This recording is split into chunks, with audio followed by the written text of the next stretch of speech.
اور دوسری بات میں نے عرض کی کہ اگر یہ ہوتے تو فوراً جتنی بھی اب اس کے بعد 2.5 ماہ کے اندر آپ کو مختلف جو سیکنڈ لائن لیڈرشپ ہے، شفیق امینی صاحب ہیں یا سید سرور سیفی صاحب ہیں، ان کی جتنی بھی پس منظر سے بیک میں رہتے ہوئے ویڈیوز آئی ہیں، ان میں کہیں پر بھی آپ یہ نہیں دیکھ رہے کہ قائد محترم کا ذکر ہو، یعنی قائد محترم کا ذکر وہ بالکل ہوا تک بھی نہیں کر رہے، تو پھر اشارن کے ناتن بھی نہیں کر رہے. تو اگر قائد محترم اداروں کے پاس، ایجنسی کے پاس ہوتے تو میں سمجھتا ہوں، جو میرا تجزیہ ہے، کہ سیکنڈ لائن جو لیڈرشپ ہے وہ فوراً مطالبہ کرتی کہ ہمارے قائد کو اور ہمارے قائدین کو جو ہے وہ منظر عام پر لایا جائے. اس کا ابھی تک آپ نے دیکھا ہوگا کہ منظر عام پر لانے کا جو مطالبہ ہے، کسی بھی سیکنڈ لائن لیڈرشپ کا مطالبہ یہ نہ کرنا کہ قائدین کو سامنے لاؤ، اس کا مطلب ہے قائدین ان کے پاس نہیں ہے اور وہاں پر خاموشی کا معاملہ ہے. خاموشی کا حکمت عملی یقیناً یہ ہے کہ قائد محترم اپنوں کے پاس ہیں، اور الحمدللہ قائد محترم کو جو ہے اور ان کی جو سیکنڈ لائن لیڈرشپ ہے اور جو کارکنان ہیں، باقاعدہ انہوں نے اپنی جان کی شیلڈ بنائی اور ان کو نکال چکے ہیں. اب یہ بات ہے کہ زخمی تو ہوئے ہیں، اب زخمی ہونے کے بعد ان کی کنڈیشن کیا سنبھلی یا نہ سنبھلی، اب یہ الگ معاملات ہیں. اب اس بارے میں جب تک جو سیکنڈ لائن لیڈرشپ ہے وہ یقیناً جو ہے اچھی طرح بتا سکتی ہے کہ جب ان کے پاس قائد محترم ہیں تو وہ کس کنڈیشن کے اندر ہیں. بعض یہ ویڈیوز آئی ہیں، ان کے جو قریبی ساتھی ہیں انہوں نے کہا ہے کہ خیر و عافیت سے ہیں. جیسے کچھ ماہ پہلے خضر علیہ السلام صاحب نے ایک پروگرام میں اچانک یہ خبر دے دی تھی کہ الحمدللہ قائدین جو ہے وہ سلامت ہیں. اب ظاہر خضر علیہ السلام صاحب ایک بڑی تنظیم کے اندر پوزیشن رکھتے ہیں اور انہوں نے ایک خبر دے دی کہ بھائی وہ جو ہے قائدین دونوں صحیح سلامت ہیں. اب یہ اس کے حوالے سے ان کا تجزیہ ہے، تو کنفرمیشن یہ قائدین ہی کر سکتے ہیں، سیکنڈ لائن لیڈرشپ ہے وہی جو ہے کر سکتی ہے کہ کیا اور کدھر ہیں. اب اس پر ابھی تجزیہ ظاہر چاہیے ہوں گے کہ آپ میرا تجزیہ سننا چاہتے ہیں کہ جو میرا تجزیہ ہے وہ تجزیہ کیا ہے. کیا سیکنڈ لائن لیڈرشپ کے پاس، یہ تو کنفرم ہو چکا کہ قائدین ان کے پاس ہیں، تو پھر وہ کس کنڈیشن میں ہیں، کس حالت کے اندر ہیں، کیا تجزیہ ہے میرا. تو میرا یہ تجزیہ یقیناً یہ ہے کہ سیکنڈ لائن لیڈرشپ جو ہے اگر خدا نخواستہ کوئی ایسا واقعہ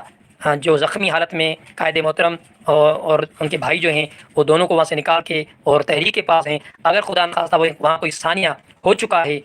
تو یقیناً ایک تحریکوں کی ہمیشہ ایک پالیسی ہوتی ہے جو ہم نے تاریخ سے دیکھا ہے کہ اگر کوئی ایسا ثانیہ تحریک کے پاس ہو جاتا ہے اور قائد محترم کی طبیعت یا ان کے کسی بھی دونوں میں سے کسی ایک کی بھی طبیعتیں خدا نخواستہ اس لیول پر چلی جاتی ہیں، تو پھر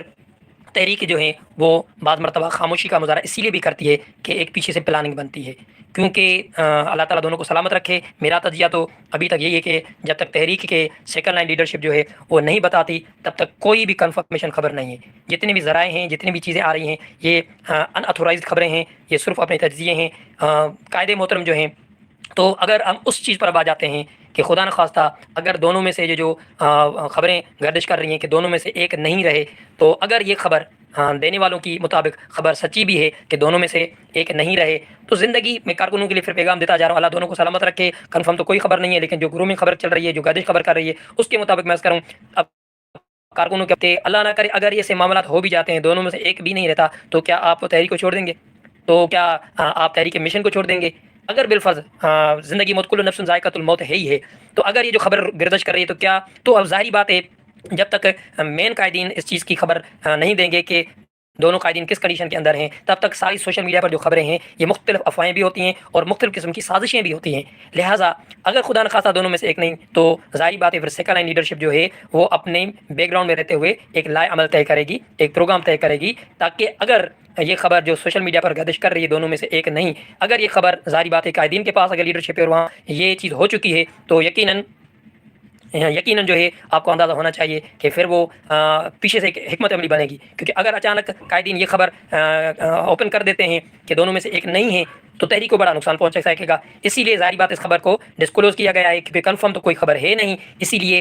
کوئی بھی، تو یہ ایک میرا تجزیہ ہے کہ فار ایگزامپل سپوز لے لیتے ہیں کل نفس ذائقۃ الموت، میرے نبی کی مشن جاری و ساری رہی، سیدنا ابوبکر صدیق نے اٹھائی، سیدنا عمر فاروق رضی اللہ تعالیٰ نے اٹھائی، پھر سیدنا عمر فاروق کے بعد عثمان غنی رضی اللہ تعالیٰ نے، تو مشن تو جاری رہے گا. اگر بالفرض دونوں قائدین ہماری تحریک کے سیکنڈ لائن لیڈرشپ کے پاس ہیں اور وہاں کسی کو بھی اللہ تعالیٰ کے حکم کے مطابق جان دینی پڑ چکی ہے، تو تحریک کا یقیناً پھر لائمل یہ ہوگا کہ وہ خبر کو اوپن نہ کریں گے، کئی وقت تک یقیناً خبر کو اوپن نہیں کریں گے، اور وہ اپنی تحریک کو پہلے اٹھائیں گے. تحریک جو اس وقت ہر طرف سے، جس طرح میں نے کہا کہ کشتی جو ہے وہ طوفان کی گھیرے کے اندر ہے، تو تحریک کی جو مین لیڈر میں سے ایک لیڈر اگر رہا ہے تو ظاہری پلان یہی ہوگی کہ دونوں کو خبر کو جو ہے وہ اس وقت ظاہر نہیں کرنا اور تحریک کو سنبھالنا چاہیے اور تحریک کی سیکنڈ لائن لیڈرشپ کو آگے آنا چاہیے، اور پھر وہ ظاہری بات ہے وقت کا انتظار کریں گے، کیونکہ اس وقت حالات نہیں ہے، چاہے سیکنڈ لائن لیڈرشپ ہو وہ اپنی پالیسی اس وقت کوئی بھی واضح نہیں کرے گی، کیونکہ جب تک ملک کی حالات جو ہیں جس گردش سے وہ نکلے ہیں وہ نہیں چاہتے کیونکہ ایسی خبر ہم کریں جس سے ہمارے کارکنوں کے اوپر سختیاں آ جائیں، تو اسی لیے صرف ان کو نہیں بلکہ ان کو اپنے کارکنوں کو بھی دیکھنا ہے، انٹرنیشنل حالات کو بھی دیکھنا ہے، تحریک کو بھی دیکھنا ہے، لہٰذا کوئی بھی جو حکمت عملی ہے وہ آپ قائدین کی طرف سے دیکھیں گے وہ ابھی ڈسکلوز نہیں کی جائے گی۔ حکمت عملی یہی ہوگی کہ پہلے کارکنان جو مصیبت اور مشکلات کے اندر ہیں ان کے اہتمام کیا جائے، ان کو سپورٹ کیا جائے، اس کے بعد اگر کوئی ایسا سانحہ ہو چکا ہے تو ظاہری بات ہے تحریک کو پہلے وہ اٹھائیں گے، تحریک جب ماشاءاللہ دوبارہ اٹھے گی، حالات ہمیشہ ایک جیسے نہیں رہتے، کبھی صبح ہوتی ہے کبھی شام ہوتی ہے، تو میرے مطابق جو ہماری سیکنڈ لائن لیڈرشپ ہے وہ تحریک کو سب سے پہلے اٹھانے کے لیے بھرپور پیچھے سے کام کرے گی، اور اس کا کوئی وقت نہیں ہے۔ ہمارے پاس کارکنوں کو یا ہم سوشل میڈیا میں دیکھتے ہیں کہ لبے کے جتنے کارکنان ہوتے ہیں، جتنے لوگ ہوتے ہیں، ان کو جلدی ہوتی ہے کہ ہمیں خبر دیں کیا ہوا، کدھر ہوا، کیسے ہوا، قائد کہاں پر ہیں، تو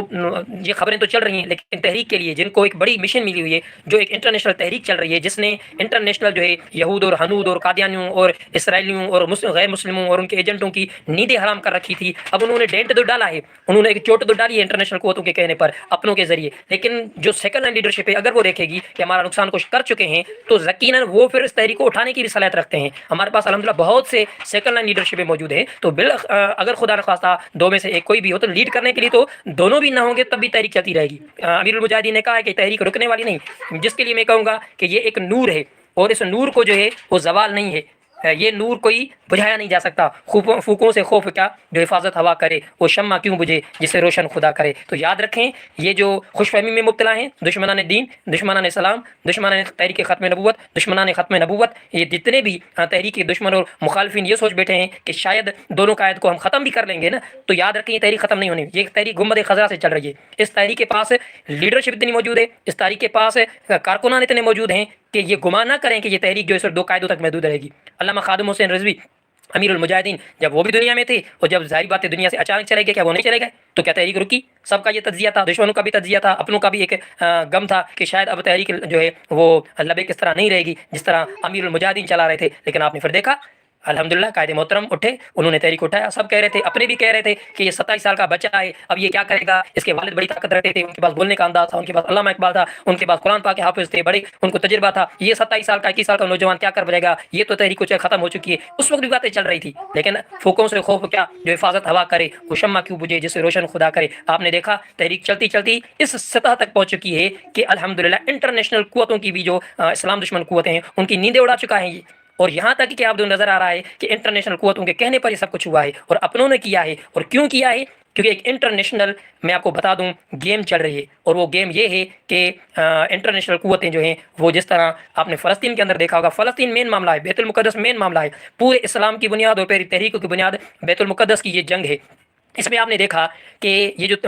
لبے کو نشانہ بنایا گیا، ٹارگٹ بنایا گیا، کیوں؟ حالانکہ دیگر مذہبی تنظیمات بھی تو ملک کے اندر ہیں، پرانی ہیں، لیکن یہ 7-8 سال کے اندر اٹھنے والی تحریک آخر اس نے انٹرنیشنل دشمنان اسلام دین اور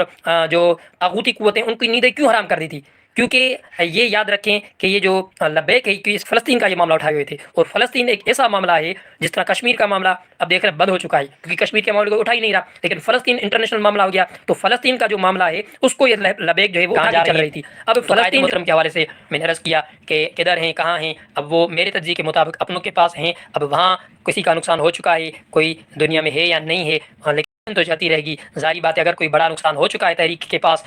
دونوں قائدین میں سے، تو وہ ظاہری بات ہے اس خبر کو اب وہ ڈسکلوز فی الحال نہیں کریں گے، بلکہ وہ پہلے اس گری ہوئی تحریک کو جو تحریک ہر طرف سے طوفانوں کا گھیرا ہے، پہلے وہ اپنی تحریک اس کشتی کو، اس ناؤ کو جو اس طوفانوں سے نکالیں گے، کہیں نہ کہیں پر پہنچائیں گے، ظاہری بات ہے حکمت عملی لیں گے، اور پھر اگر ایک قائد بھی سلامت ہیں تو وہ نے کہا کہ پھر تحریک اٹھے گی، لیکن اس کے لیے ٹائم لگے گا، اس کے لیے پیچھے سے باقاعدہ پلاننگ بن رہی ہوگی، تاکہ ایک بڑا اگر دھچکا تحریک کو لگا بھی ہے تو ظاہری بات ہے وہ پھر تحریک جو ہے یہ چیز کو بالکل ابھی سامنے نہیں لے کے آئے گی پہلے، بلکہ وہ تحریک کو اس سطح تک پہنچائے گی جہاں تحریک پہلے تھی، اور پھر جب دیکھیں گے قائدین سیکنڈ لائن لیڈرشپ جو آگے رہتے ہوئے پیچھے رہے وہ اپنے قوت کو دیکھیں گے، تو پھر جو بھی چیزیں حالات پیچھے رہ چکی ہیں، کیا نقصان ہوا ہے نہیں ہوا ہے، تبھی وہ اس کا اناؤنسمنٹ کریں گے۔ میرے تجزیے مطابق جو سیکنڈ لائن لیڈرشپ ہے اگر کوئی نقصان ہوا ہے تو وہ کسی کا بھی اعلان نہیں کریں گے، بلکہ پہلی تحریک کو نچلی سطح سے دوبارہ اوپر کی طرف لے کے جائیں گے۔ اب آ جائیں ذرا ایک اور ملکی حالات کی طرف۔ اس وقت جو ہے پاکستان تحریک انصاف جو ہے وہ ایک نئی موومنٹ کی طرف جا رہی ہے، اب یاد رکھیں میرا جو تجزیہ ہے نا لبیک نے اور تحریک پی ٹی آئی نے، لبیک جو قائدین پیچھے بیٹھے ہوئے ہیں اور پی ٹی آئی، اب دونوں کی ایک کولیشن بن چکی ہے، یہ میرا تجزیہ ہے۔ لبیک اور پی ٹی آئی جو ہے ان دونوں کا کولیشن بن چکا ہے۔ بیک گراؤنڈ کیوں؟ اس کا سبب ہے، سبب یہ ہے کہ میرا ایک تجزیہ ہے کہ جب تحریک لبیک نے دیکھا کہ ہمارے اوپر مشکلات کا وقت آیا اور ہمیں امید تھی کہ ہمارے جو اکابرین ہیں وہ ہماری حمایت میں نکلیں گے اور ایک بھرپور آواز شہادت پر اٹھائیں گے، جب تحریک کے قائدین اور تحریک لبیک کو یہ تھی کہ شاید ہمارے جو اکابرین ہیں وہ اٹھیں گے اور مرید کے کسانی پر ایک بھرپور ریئیکشن دیں گے مسئلہ کے اہل سنت، لیکن دیکھا جب تحریک نے اور پیچھے سے رہتے ہوئے قائدین نے اور سیکنڈ لائن لیڈرشپ نے جب دیکھا کہ نہیں، تحریک کو جن اہل سنت کے اکابرین مشائخ اور علماء پر بھروسہ تھا کہ وہ اپنے بھائیوں کے قتل کے لیے اتنے واقعے پر اٹھیں گے، وہ نہیں اٹھے، بلکہ انہوں نے اپنے مدارس کی فکر کی، انہوں نے اپنے مدارس کی جو ان کی بزنس کا ذریعہ ہے ان کے لیے کوششیں شروع کی اور ہم سے لا تعلقی کا اظہار کر دیا۔ تو میرا تجزیہ یہ ہے کہ تحریک جو لبیک ہے وہ اب اہل سنت کے اکابرین مشائخ ان سے جو ہے وہ بالکل مایوس ہو چکی، اور پھر انہوں نے اب جو بیک گراؤنڈ میں رہتے ہوئے پی ٹی آئی کا ساتھ دینے کا باقاعدہ جو ایک پالیسی بنا لی ہے۔ یہ ایک میرا تجزیہ ہے، کیونکہ اب واضح طور پر نظر آئے گا کہ جتنے بھی بیک گراؤنڈ سے سید سروش سیفی صاحب جو ہیں ان کی ویڈیو آئی ہوں یا شفیق امینی صاحب کی ویڈیو آئی ہوں، تو ان کے ویڈیو سے ہمیں یہ تاثر مل رہا ہے، کیونکہ ساری ویڈیو پی ٹی آئی کے شکرانے میں تھی، پی ٹی آئی کی حمایت میں تھی، پی ٹی آئی پر جتنے ظلم و ستم کرٹ ہو رہے تھے ثانی کے بعد ان پر بھی انہوں نے باقاعدہ وقتاً فوقتاً آگے ساکتے ہوئے ویڈیوز اپنی جو ہیں وہ شیئر کیے۔ تو اس سے پتہ چلتا ہے کہ پی ٹی آئی اور تحریک لبیک، کیونکہ پی ٹی آئی نے تحریک لبیک کا بھرپور ساتھ دیا، گو کہ ماضی میں وہ ایک دوسرے کے اپوزٹ تھے، لیکن اس وقت جو ہے جب لبیک نے دیکھا کہ اپنوں نے ہمیں چھوڑ دیا اور پی ٹی آئی کے قائد سے لے کر اس کے پی کے وزیر اعلیٰ سے لے کر ہر ایک اور سوشل میڈیا نے ہمارا ساتھ دیا ہے، تو میرا اندازہ یہ ہے کہ اب لبیک کے تمام کارکنین جو ہے بیک گراؤنڈ میں رہیں گے اور پی ٹی آئی جو ہے اس کو متحرک ہونے کا اشارہ دیا گیا ہے۔ اور آپ دیکھ رہے ہیں کہ یہ جو سہیل آفریدی صاحب کے پی کے جو وزیر اعلیٰ ہیں اس وقت وہ پنجاب کے اندر موومنٹ اسی بیس پر سٹارٹ کر چکے ہیں، کیونکہ ان کو پیچھے سے بھی اشارہ دیا گیا ہے کہ ہمارے کارکنان بیک گراؤنڈ میں آپ کے ساتھ ہوں گے، آپ اپنی موومنٹ چلائیں، ہم ہمارے پنجاب کے اندر کارکنان گو کہ ظاہر نہیں ہوں گے لبیک کے، ہوں گے وہ پی ٹی آئی کے حساب سے، ظاہری بات ہے مجھے یہ نظر آ رہا ہے کہ اسی لیے پی ٹی آئی اور لبیک کے کولیشن بن چکا ہے، اور پی ٹی آئی کیونکہ ان کے پاس ایک وزیر ایک صوبے کی حکومت ہے، وفاق کے اندر بھی حکومت ہے، تو مجھے نظر آ رہا ہے کہ لبیک نے اپنے قائدین سے، اپنے اہل سنت کے اکابرین سے جو ہے وہ بالکل مایوس ہو چکی ہے، یعنی انہوں نے کوئی ایسا لائے عمل نہیں دیا، ورنہ اگر وہ لائے عمل دیتے تو قائد کی بات بھی شاید وہ پہلے نکال چکے ہوتے۔ جب انہوں نے دیکھا کہ ہمارے اپنوں نے ہمیں چھوڑ دیا ہے تو بس اب یہ نظر آ رہا ہے کہ یہ جو سہیل آفریدی صاحب نکلے ہیں جنہوں نے 2-3 دن سے پنجاب کی وزیر اعلیٰ کی نیند جو ہے وہ خراب کی ہوئی ہے، اور وہ شاید وہ دیواروں سے اپنی سر ٹکرا رہی ہوگی کہ یہ کیا ایک مصیبت ہم فیس بھگا چکے، دوسری مصیبت ہمارے گلے پڑ گئی ہے، لبیک کو ہم نے نکال دیا، اب یہ سہیل آفریدی ہمارے گلے پڑ چکا ہے۔ تو پی ٹی آئی اور لبیک کا کولیشن بیک گراؤنڈ مجھے نظر آ رہا ہے کہ کے پی کے اندر پی ٹی آئی اور لبیک کا کولیشن بن چکا ہے، اور سہیل آفریدی جو ہے اسی موومنٹ کو لیتے ہوئے اب پنجاب کے اندر آئے ہوئے ہیں اور بڑے اچھے طریقے سے اپنی تحریک کو دوبارہ موومنٹ دینا چاہ رہے ہیں، دوبارہ اجاگر کرنا چاہ رہے ہیں۔ پنجاب کے اندر جو پی ٹی آئی کی موومنٹ ہے سختیوں کی وجہ سے وہ اب نہیں نکل پا رہے تھے، یا ان کے قائدین کی لاپرواہی کی وجہ سے نہیں نکل پا رہے تھے، لیکن اس میں سہیل آفریدی نے ایک نئی جان ڈال دی ہے، اور انہوں نے باقاعدہ پنجاب کی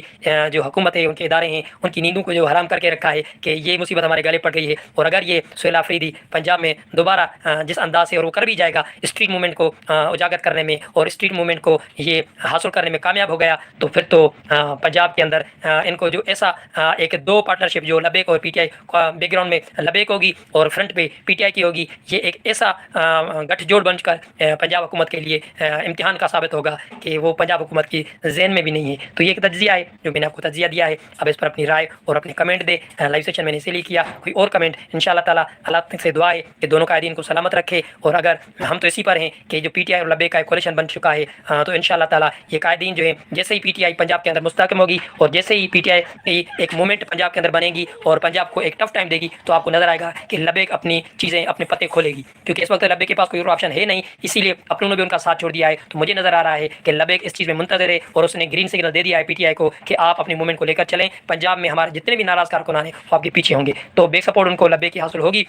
اور جیسے ہی پنجاب کے اندر پی ٹی آئی کے ایک بھرپور موومنٹ چلے گی جو انشاءاللہ نظر آ رہی ہے کہ چلنے والی ہے، اور پھر ماحول جو ہے ایک سازگار بنے گا اور حکومت جو ہے اس کے گلے میں ہڈی بن جائے گی یہ پی ٹی آئی، تو پھر اندازہ ہے کہ جو بھی سیکنڈ لائن لیڈرشپ ہے، جو پیچھے معاملات قائدین کے ساتھ چلے ہیں، وہ شاید پھر اس کو جو ہے وہ اوپن کر دے گی اور بتا دے گی کہ پیچھے حقیقت میں کیا ہوا ہے، کیا بچا ہے اور کیا پلانیں گے۔ تو یہ ایک ہمارا تجزیہ ہے، امید ہے کہ انشاءاللہ تعالیٰ آپ اس تجزیے سے متفق ہو بھی سکتے ہیں، متفق نہیں بھی ہو سکتے ہیں، لیکن بھی رائے دیں، اپنے خیالات دیں، انشاءاللہ تعالیٰ مزید تجزیہ اور مزید جن دوستوں نے جوائن کیا ہے یہ سلسلہ ہمارا جاری رہے گا۔ السلام علیکم ورحمۃ اللہ وبرکاتہ۔ اب تک جن دوستوں نے میرے چینل کو لائک اور سبسکرائب نہیں کیا ان سے ریکویسٹ ہے کہ اسے لائیو سیشن چلتے رہیں گے ان شاء اللہ تعالیٰ، تو آپ میرے چینل کو لائک بھی کریں، سبسکرائب بھی کریں۔ اللہ تعالیٰ قائدین کو، تحریک کو دن دگنی رات چگنی ترقی عطا فرمائے، زندگی اور حیات دے، کیونکہ یہ پاکستان کی بقا کا مسئلہ ہے۔ ہم کل بھی پاکستان کی بقا چاہتے ہیں، آج بھی پاکستان کی بقا چاہتے ہیں، آنے والے وقت میں بھی پاکستان کی بقا چاہتے ہیں، کیونکہ ہم پاکستانی ہیں، ہم پاکستان میں رہتے ہیں۔ ہمیں انہی ادارے خراب اداروں کو انشاءاللہ درست بھی کرنا ہے اور انہی اداروں کو اپنے اسلامی جمہوریہ پاکستان کے مطابق بنانا ہے۔ اللہ تعالیٰ قائدین کو سلامت رکھے، اس کی تحریک کو دوبارہ انشاءاللہ تعالیٰ عروج عطا فرمائے گا۔ السلام علیکم ورحمۃ اللہ وبرکاتہ۔